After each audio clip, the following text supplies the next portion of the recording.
Hi everyone, it's so good to greet all of you whom I haven't seen in so long from afar.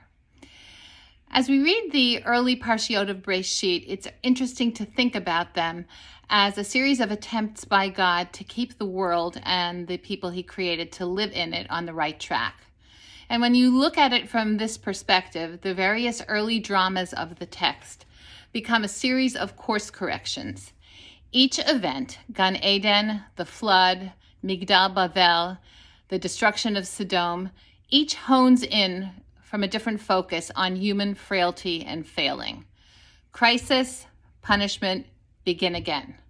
We might think of this as a kind of a cycle designed to refine the makings of the world and to allow human beings to try to answer the central question that seems to animate all of these stories, namely, what does Hashem want of us? Like a sculptor who is chipping away at a huge slab of marble, God allows the form humanity will ultimately take to emerge by eliminating the obstructions to humankind's proper development. There are many interpretations of the various infractions in each story, but let's try to posit a few of them. Let's begin. The sin of Gan Eden was the sin of violating the will of God. This challenged God's authority, and at the same time, it established mankind's mandate to make ethical decisions, as he now knew how to distinguish between good and evil because he had eaten from the tree of knowledge. And as part of their punishment, Adam and Chava are kicked out of paradise, and they will have to learn how to steward the earth with their newfound ethics. This doesn't work so well, as we know, and it is in the context of this not working so well that we need to look at the flood story, in whose generation the text tells us, Mal'ah ha'aretz chamas. The earth had become full of evil doing. Apparently, mankind has not done well enough, and Hashem seeks to chip away most of the slab, destroying all but Noah's family and the inhabitants of the ark to start the world afresh. Along with this destruction comes a promise that Hashem will never again bring such full annihilation to the world. And it is against this background that we need to understand the story of Migdal Bavel, mankind's third attempt at using its powers to work and grow in the world. This time, there is too much unanimity, resulting in the sin of hubris, the idea that mankind as a whole, working together, could challenge the heavens. We know the outcome. This tower is struck down and humanity is dispersed. And from now on, people will live their lives locally in different languages, in different cities, with different ethnicities, with different customs. Mankind will embrace differences. So with these developments in mind, we now get to our Parsha and the story of Sodom. We have reason to assume from the previous outcomes that mankind should have absorbed some lessons, the lesson of God's ultimate authority, the necessity to avoid evil, and the necessity for humility and pluralism. However, instead, we have already been told in Parashat Lech Lecha, V'anshei Sodom ra'im v'chataim l'Hashem me'od, that the people of Sodom, a very particular location, are very bad and sinful to Hashem. Of the various disparate cultures and communities scattered from the time of Migdal Bavel, Sodom stands out as having ignored all of the lessons it was to have learned from the beginning of time. It is perverted and it is evil. Given all of this, it's strange that the character trait that we're asked to focus on in the story itself seems to be a rather trivial aspect of Sodom's bad character, namely its inhospitability to strangers. This lack of hospitality certainly isn't a good thing, especially when it's set in the context of Abraham's exceedingly generous hospitality, but is it so bad that it merits their total destruction? I think that if we hone in on one of the psukim that introduces God's decision to act in the world against Sodom, we can make sense of this extreme divine intervention. The pasuk says, Erda na ve'ereh hak'tza'akata haba'a elai asu kaleh ve'im lo eda'a. I'd like to go down, or let's go down and see hak'tza'akata haba'a elai. If they have done as her scream that is coming to me indicates, then they will merit destruction. And if not, I will know. The Mefarshim struggle with many aspects of this pasuk, its awkward construction, its seeming grammatical imprecision. Why is this particular scream singled out, and who is it coming from? Some commentators posit that it comes from the city itself. Perhaps the very city cries out from its own actions. However, the use of the single feminine word haketza'akata leads the Midrash in a more particular direction. We all grew up with the Midrash that Rashi brings here. Tza'akat riva achat sheharaga b'mita mishuna al shenatna mazon le'ani. This is the cry of a young woman whom they killed with a strange or perverted death because she gave food to a poor person. In other words, this is the cry of a young woman who has been killed for the sin of feeding the poor, and that is what called out to God. Another midrash takes this story further.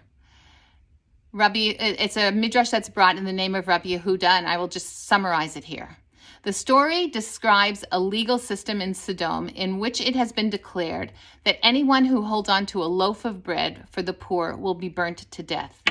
The Midrash imagines a young woman named Plotit. Either that's her name or it's the female of Ploni, not sure.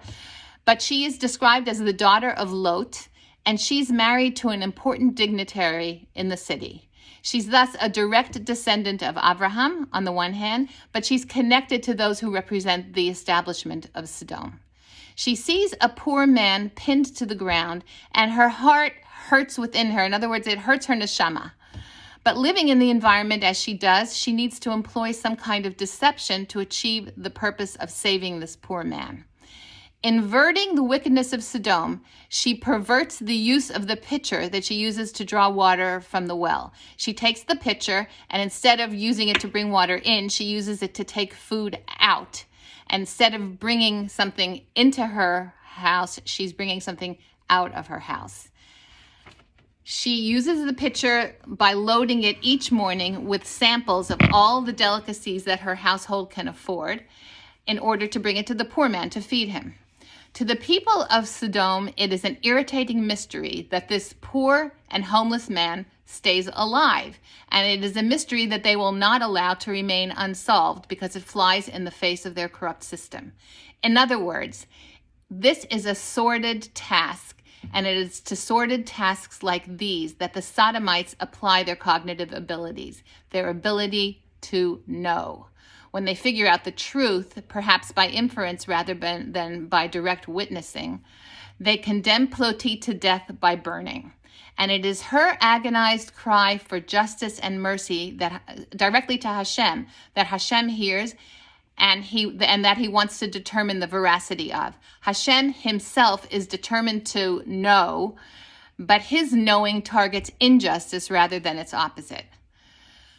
There are 10 instances in the biblical text of God descending into the world, of which we've already seen 2. His descent to converse with Adam and Chava in Gan Eden, and his descent to see what was going on in the construction of Migdal Bavel. And here we have the 3rd instance. In elaborating upon this moment, the Midrash envisions that in order to descend, God has to make a small slit in the fabric of heaven, affording a tiny space through which Sodom, that had gotten so far in its evil doing, could still do tshuva, but this opportunity goes unutilized. God descends, says Rashi, to teach a lesson. L'lamed ladayanim shelo yifseku dinei nefashot ela bir'iyah. That to teach judges, I don't know whether it's judges of the whole world or to teach the judges of Bnei Israel, that they may rule in cases of capital crime only on the basis of an eyewitness account. In other words, it was not enough for God to hear the scream. He needed to see for himself what the perpetrators were doing, to fully know the truth in order to have these people incur such serious punishment. This rigorous standard stands in stark contrast to the kind of knowing that characterizes the inhabitants of Sodom and that ultimately condemns them to annihilation. So the lack of hospitality that the people of Sodom are punished for has a very deep malignant core. Not only do they not welcome strangers, they are perversely cruel to the strangers. Not only do they not feed the poor and homeless, they allow them to wither in the streets and condemn those with empathy for them as criminals who deserve a perverse death. The lack of Haknasat Orchim then is just a superficial edge of a society that rejects social justice and uses its cognitive and emotional resources to distort the truth, to tear the social fabric, and to eliminate constructive forces. In this sense, unlike the previous reworkings of humanity's development, Sodom's inversion of the rules of Abraham was punished with the complete inversion of its land and its people. We hear about Sodom HaHafucha. I think in the keynote we talk about HaHafucha Kmo Rega, a city that is literally turned upside down. This city is a failed experiment and has no place in the world of justice and mercy that Hashem seeks to establish. Wishing you all a Shabbat Shalom.